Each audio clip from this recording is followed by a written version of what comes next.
Assalamualaikum warahmatullahi wabarakatuh. Alhamdulillahirabbil alamin. Semoga kita selalu diberikan kesehatan oleh Allah Subhanahu wa taala.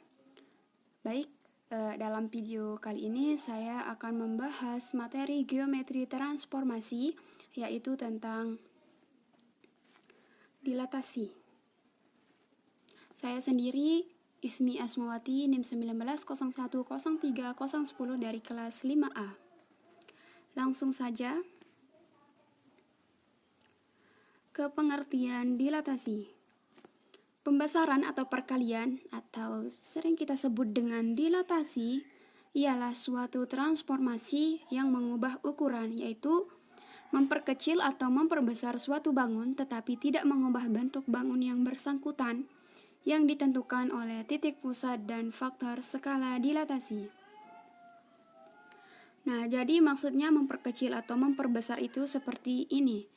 Yang pertama, pembesaran.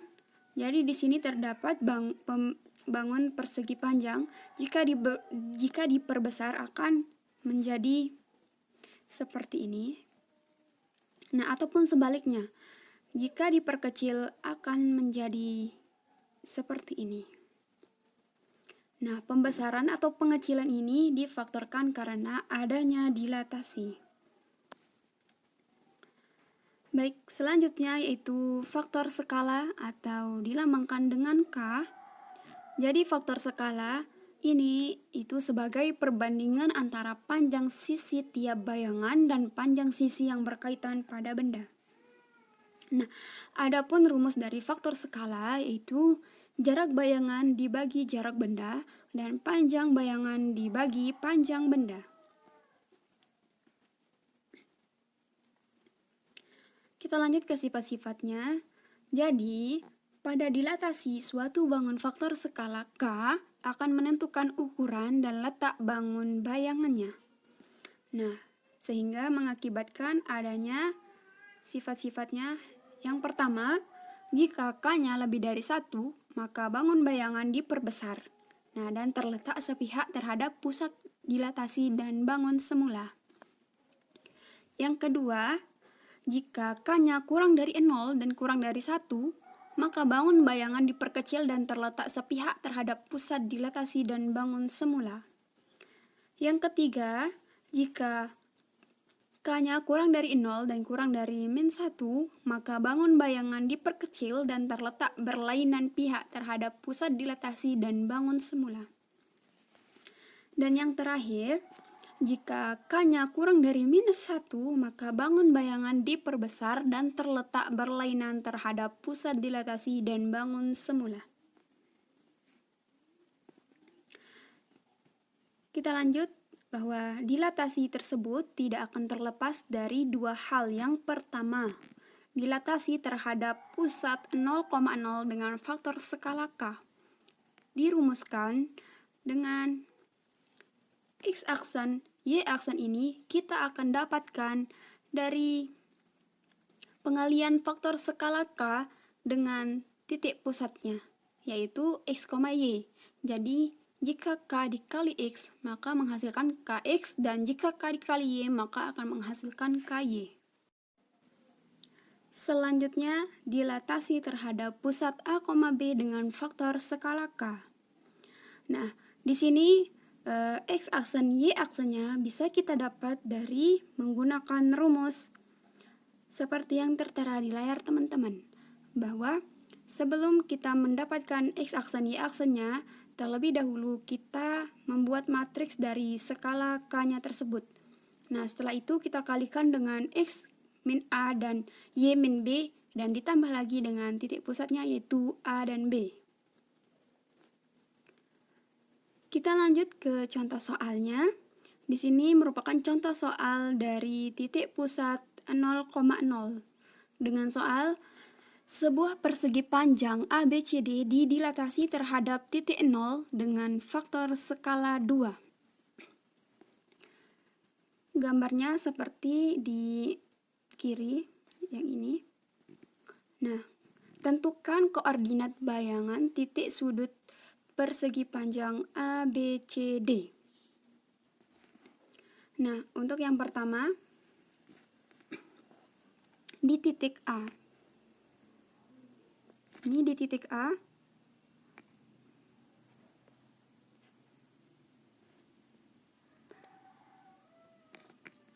Nah, jika kita melakukan dilatasi terhadap titik A, maka akan menghasilkan 0,0 juga. Karena faktor skalanya 2, yaitu jika 2 dikali dengan 0, maka akan tetap 0. Selanjutnya di titik B, yaitu 0,2. Jika kita melakukan dilatasi di titik B, akan menjadi 0,4. Nah, selanjutnya di titik C, yaitu 4,2. Jika kita dilatasikan akan menjadi 8,4. Karena faktor skalanya 2, berarti 2 dikali 4 dan 2 dikali 2 akan menghasilkan 8,4. Nah, selanjutnya di titik D, jika kita dilatasikan akan menjadi 8,0. Nah, di sini kita sudah mengetahui bahwa titik-titik tersebut sudah kita dilatasi dan hasilnya seperti ini.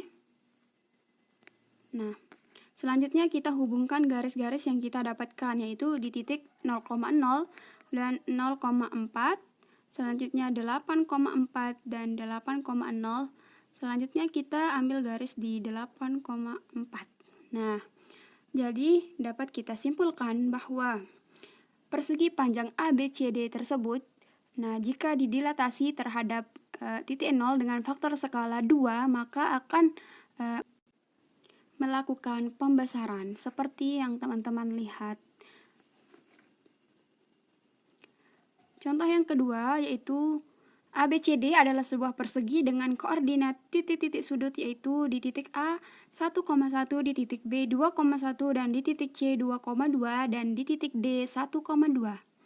Tentukan peta atau bayangan dari titik-titik sudut persegi itu oleh dilatasi 0,2. Di sini merupakan dilatasi di titik A, B.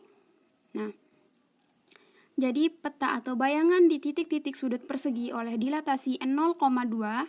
Nah, matriks yang bersesuaian dengan dilatasi 0,2 adalah, nah jadi 2,0, 0,2. Ini hasil matriks dari titik dilatasinya.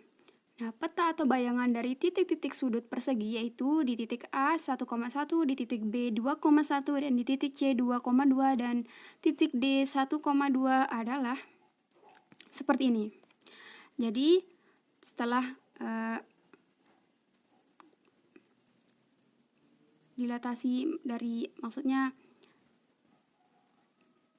ya dilatasi dari persegi itu kita matrikkan, maka selanjutnya kita akan buat matrik dari sudut perseginya, titik-titik sudut perseginya seperti ini: 1,1, 2,1, 2,2, dan 1,1 akan menghasilkan seperti ini. Jadi setelah didilatasi akan berubah menjadi 22, 42, 44, dan 24. Nah, jadi peta dari titik-titik sudut adalah di A aksennya 2,2, B aksennya 4,2, C aksennya 4,4, dan D aksennya 2,4. Kita beralih ke dilatasi menurut definisi matematis. Nah, adapun definisinya dilatasi menurut definisi matematis yaitu diketahui sebuah titik A dan bilangan positif R. Pemetaan yang harus berpusat di titik A dengan faktor skala R disebut dilatasi atau dinotasikan dengan dA, R. Jika dan hanya jika untuk setiap titik P di bidang V berlaku. Nah, yang pertama, jika P sama dengan A, maka dilatasi dari P tersebut sama dengan A. Dan apabila P tidak sama dengan A, maka dilatasi dari tersebut sama dengan V aksen. Dengan P aksen adalah titik pada sinar garis AP, sehingga sinar garis dari AP aksennya sama dengan R dikali sinar garis AP. Pernyataan ini ekuivalen dengan V aksen, yaitu titik yang mengakibatkan garis AP aksen sama dengan R dikali garis sinar garis AP. Nah, sekarang kita buktikan apakah dilatasi merupakan transformasi. Jadi transformasi itu apakah dilatasi itu fungsi dan apakah dilatasi tersebut merupakan fungsi bijektif. Nah, sebelumnya kita sudah membahas bahwa dilatasi, di pengertian dilatasi tersebut, di sini tertulis pemetaan yang berpusat di A dengan faktor skala R disebut dengan dilatasi. Nah, di sini kan ada kata pemetaan. Jadi, pemetaan itu berhubungan dengan fungsi. Jadi, walaupun kita tidak membuktikannya, di sini sudah tertera bahwa dilatasi tersebut sebagai fungsi. Nah, selanjutnya, apakah dilatasi merupakan fungsi yang bijektif? Nah, yang pertama, fungsi bijektif itu kan harus memenuhi unsur surjektif dan unsur injektif. Jadi, yang pertama harus kita buktikan bahwa apakah dilatasi tersebut merupakan unsur surjektif karena setiap titik pada bidang tepat satu peta oleh dilatasi. Yang cara pertama ambil titik P yang merupakan anggota di bidang V. Nah, misalkan V aksennya anggota dari AP sehingga AV aksennya sama dengan R dikali AP. Di sini perlu kita ingat yang sifat yang tadi bahwa P sama dengan A dan jika didilatasi P sama dengan A. Dan sebaliknya jika P tidak sama dengan A maka dilatasi dari P tersebut sama dengan P aksen. Kita akan buat garis. Nah, dan kita kasih sembarang titik di sini titik P. Nah, apabila titik P ini sama dengan A, maka jika didilatasi maka akan menghasilkan titik A. Selanjutnya, kita akan buktikan yang ini bahwa titik P tidak sama dengan A. Ini jika titik P tidak sama dengan A, maka dilatasi dari titik P adalah titik P aksen. Nah, dengan menggunakan definisi dilatasi, bila X merupakan peta dari P aksen dan dilatasi dari V aksen sama dengan X, jadi AX sama dengan R dikali AP aksen.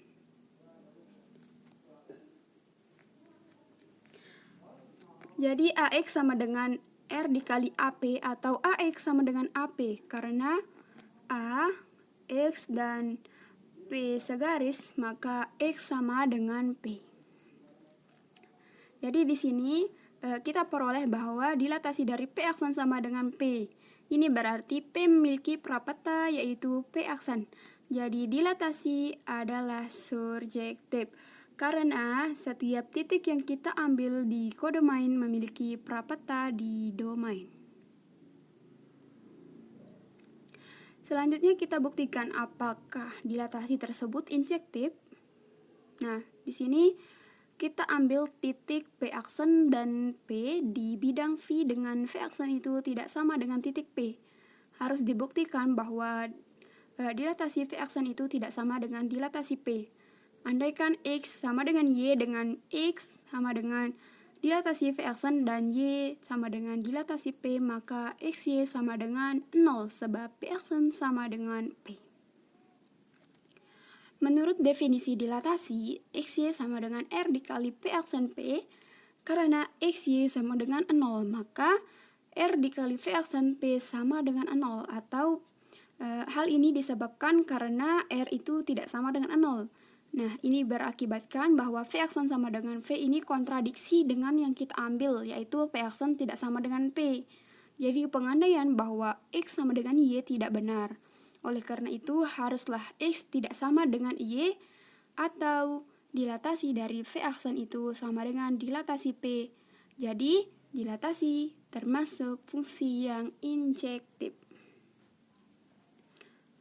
Baiklah, setelah kita membuktikan bahwa fungsi tersebut surjektif dan injektif, bisa kita tarik kesimpulan bahwa dilatasi termasuk fungsi yang bijektif.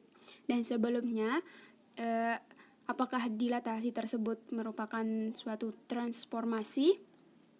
Jadi benar, karena dilatasi juga sudah memenuhi syarat, yaitu sudah merupakan fungsi dan sudah merupakan fungsi yang bijektif. Nah, di sini apakah dilatasi merupakan isometri? Sebelumnya kita akan flashback kembali ke materi isometri. Jadi pengertian isometri itu sendiri adalah suatu transformasi yang mempertahankan jarak. Jadi syarat isometri yakni jarak sebelum ditransformasi sama dengan jarak sesudah ditransformasi.